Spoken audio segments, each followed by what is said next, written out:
मित्रों नमस्कार। हम चीजों को किस तरह देखते हैं, परिस्थितियों और घटनाओं पर हम किस तरह रिएक्ट करते हैं। जीवन में हमेशा सब कुछ अच्छा ही अच्छा नहीं होता। मुसीबतें आती हैं और हम उनसे घिर जाते हैं। आज के भौतिकवादी जीवन में पैसे की कमी सबसे बड़ी मुसीबत है। परिवार में किसी को कोई बड़ी बीमारी हो गई तो आपकी सारी बचत ही चली जाती है, बल्कि आप कर्जे पर कर्जा लेकर इलाज करवाते हैं। इस तरह आप कर्जा भरने के लिए कमाने लगते हैं, बचत करने के लिए नहीं। पैसे की तंगी आपके आत्मविश्वास को कम करती चली जाती है। आप विपरीत परिस्थितियों के एक दुष्चक्र में फंसे रहते हैं।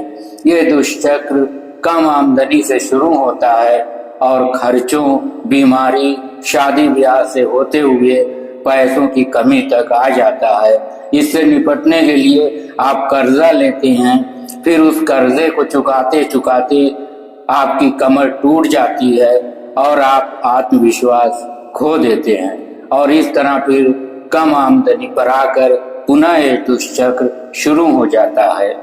आप इस दुष्चक्र को तोड़ने की कोशिश करते हैं, लेकिन ये टूटता नहीं है, क्योंकि आप गलत जगह पर समस्या का समाधान ढूंढते हैं। ज्यादातर लोग 2 नंबर वाला सिरा पकड़ते हैं, अपने खर्चों में कमी करते हैं, हर तरह से कंजूसी करते हैं, पाई पाई बचाते हैं, लेकिन ये दुष्चक्र टूटता नहीं, बल्कि वे और ज्यादा इसमें उलझते जाते हैं।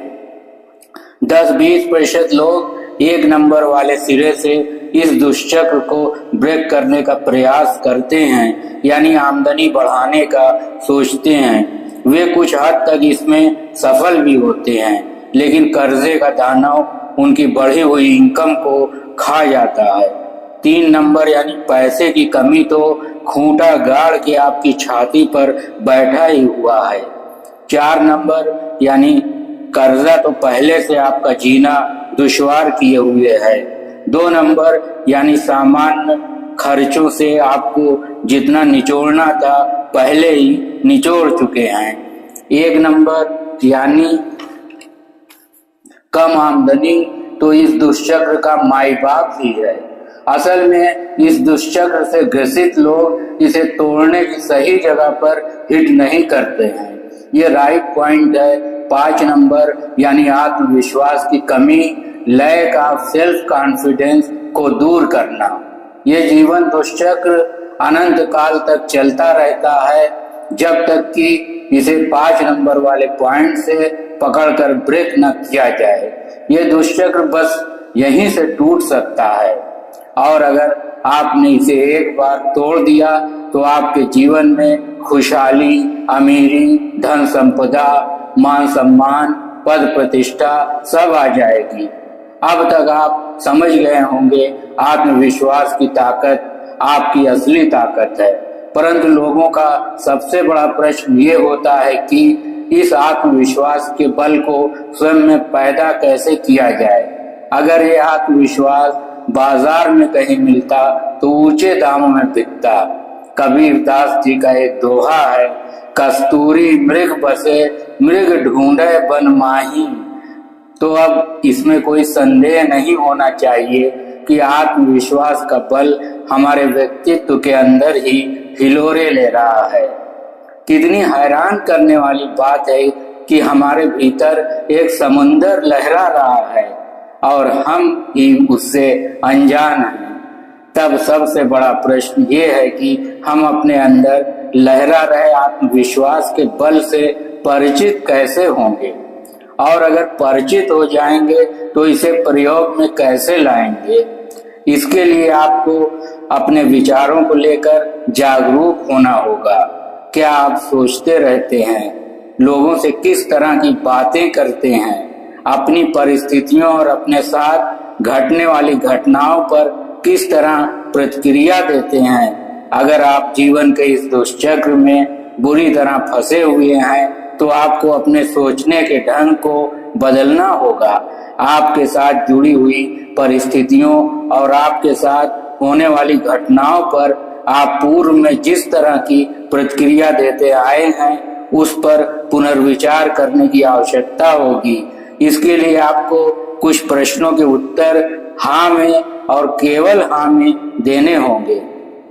प्रश्न ये है कि क्या आप अपने सोए हुए आत्मविश्वास को जगाना चाहते हैं? क्या आप अपने खोए हुए आत्मविश्वास को पुनः प्राप्त करना चाहते हैं? क्या आप एक शानदार जिंदगी जीना चाहते हैं जिसमें खुशहाली, पैसा, प्रसिद्धि, घर परिवार और समाज में मान सम्मान, पद प्रतिष्ठा सब कुछ हो? क्या आप इस गरीबी के दुष्चक्र को तोड़ना चाहते हैं? याद रखिएगा, आपको इन सभी प्रश्नों के उत्तर हाँ और सिर्फ हाँ में देने हैं। अगर आप इसके लिए मानसिक रूप से तैयार हैं, तब आप अपनी जिंदगी में आमूल चूल परिवर्तन के लिए तैयार हैं।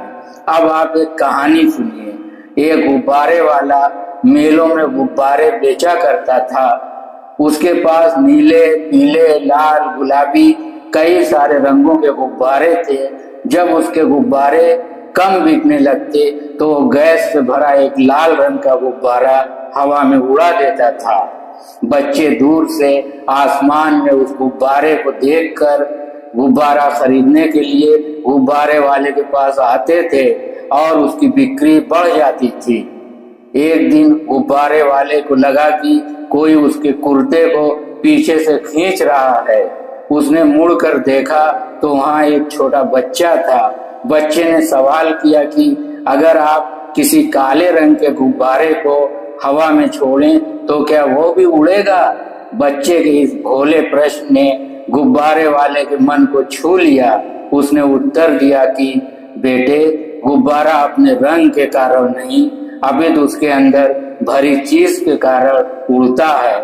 इस कहानी को सुनाने का मकसद कोई टाइम पास नहीं है, ना ही किसी बच्चे को लोरी सुनाकर सुलाना इस कहानी का मकसद है। इस कहानी को सुनाने का मतलब आपको वो एहसास कराना है जो आप कर रहे हैं।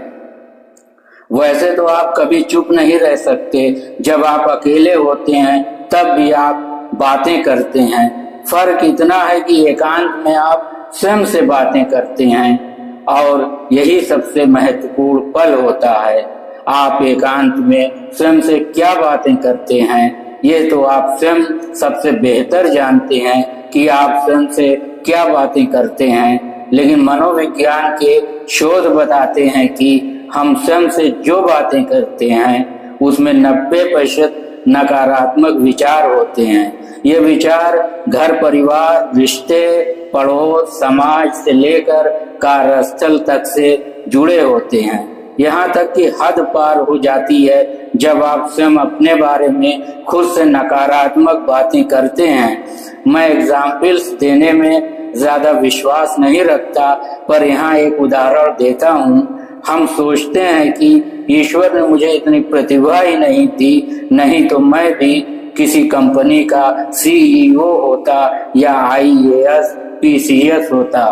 तरह तरह के एग्जाम्पल्स हैं। जो आप अपने बारे में नकारात्मक सोचते हैं उससे तो बहुत सारे पन्ने भर जाएंगे। इसको बदलिए। आपको इन्हीं विचारों को बदल देना है। खुद से सकारात्मक बातें करिए, प्लीज करिए, अभी करिए। स्वयं से इस तरह की बातें करिए कि मुझे स्वयं पर विश्वास है, पूरा विश्वास है। मैं अपने जीवन को बदल कर दिखाऊंगा। मैं खुशहाली, अमीरी, पद प्रतिष्ठा, मान सम्मान का हकदार हूँ। एक दिन सब कुछ मैं हासिल करके रहूंगा। जब आप इस तरह की बातें अपने आप से करेंगे, इस तरह से सोचेंगे और अपने दोस्तों से भी इसी तरह की बातें करेंगे तो आपके पूरे अस्तित्व में एक पॉजिटिव करंट दौड़ने लगेगा और तब आप अचानक एक दिन पाएंगे कि आपका सोया हुआ आत्मविश्वास जग गया है, आपका खोया हुआ आत्मविश्वास वापस आ गया है। दोस्तों, आपका बहुत बहुत धन्यवाद।